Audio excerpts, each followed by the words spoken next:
Të përndjekurit dhe ish pronarët duket se do të kenë vëmendje më të madhe nga ana e qeverisë për vitin 2011. Ministri i Drejtësisë Bujar Nishani konfirmoi arritjen e buxhetit për këto dy kategori të prekura sociale gjatë diskutimit në Komisionin e Ligjeve. Ai tha se rritja për ish të përndjekurit do të jetë me rreth 25%, ndërsa përkthimin dhe kompensimin e pronave do të jetë me rreth 2%, më shumë krahasuar se në vitin 2010. Një pjesë tjetër të rëndësishme të aktivitetit të Ministrisë së Drejtësisë që ka të bëjë me dëmshpërblimin financiar të ish të përndjekurve politik, një proces i cili po ecën me ritme të shpejta,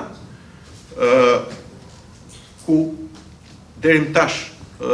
pothuajse më shumë se gjysma e personave që përfitojnë dëmshpërblimin kanë marrë këstin e parë. Mund të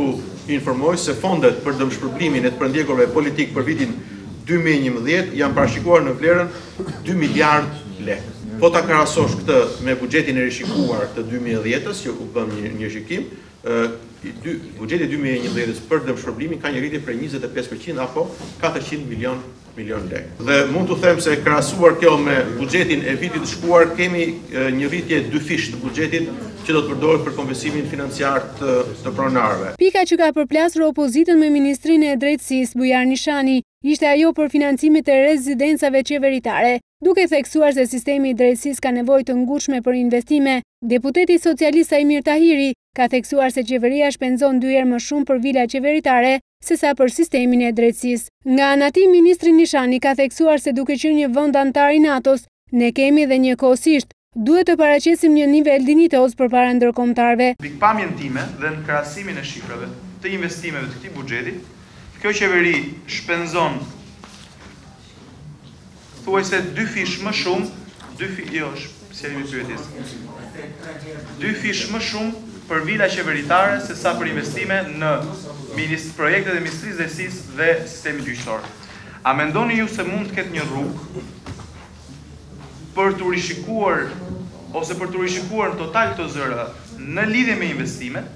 që shërbimi për qytetarët, për sa ka të bëjë me sistemin e drejtësisë dhe sistemin gjyqësor, të garantohet një cilësi më të plotë, duke i kufizuar cilësinë e shërbimeve ndaj qeveritarëve në përvila. Shërbimet qeveritare të një shteti antar i NATO-s, shërbimet qeveritare të një shteti i cili e ka rritur ndjeshëm performancën e tij dhe angazhimet e tij janë të domosdoshme, sepse në fundit unë besoj ne politikanët, por çdo qytetar edhe më i thjeshti i këtij vendi është i interesuar që shteti shqiptar, qeveria shqiptare që na përfaqëson ne të gjithë dhe që përfaqëson qytetarët shqiptar, nuk ka rëndësi se cila forcë politike e menaxhon dhe e drejton për një kohë të caktuar, duhet të jetë e një niveli dinjitoz. Në Komisionin Parlamentar të Ligjeve është miratuar në parime dhe buxheti për prokurorinë e përgjithshme.